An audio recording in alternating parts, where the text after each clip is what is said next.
ایک بھائی نے ایک مسئلہ پوچھا ہے، کیا حاملہ اور دودھ پلانے والی جو بچے کی ماں ہے، کیا وہ روزہ رکھ سکتی ہے یا نہیں رکھ سکتی؟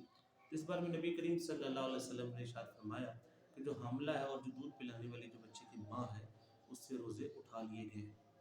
تو اگر حاملہ یا دودھ پلانے والی جو ماں ہے، اگر وہ روزہ رکھتی ہے تو اس کا گناہ نہیں ہے، بلکہ اس کا ثواب ہی ہے۔ لیکن اس میں جو صاحب بہار شہریت فرماتے ہیں کہ 3 چیزوں کا خیال رکھا جائے گا۔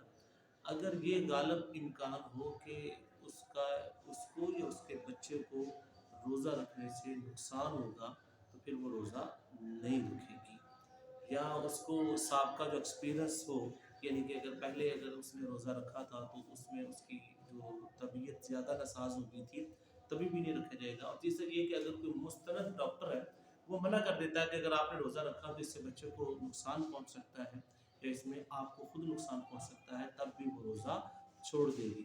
تو یہ 3 چیزیں ہیں کہ اس لیے اس کو، اور اس میں نبی کریم صلی اللہ علیہ وسلم کی حدیث پاک بھی ہے، اور جو ہے کہ جب روزہ اٹھا لیا گیا ہے تو اس کے لیے رخصت ہے۔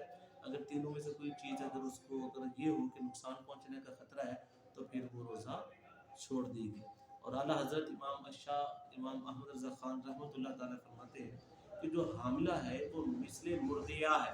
کیا مطلب ہے؟ مثل جس طرح دودھ پلانے والی ماں کا حکم ہے، اسی طرح حاملہ خاتون کا بھی ہے۔ تو اگر اس کو یہ خطرہ ہو بچے کے نقصان کا یا اپنے نقصان کا تو پھر روزہ نہیں رکھا جائے گا۔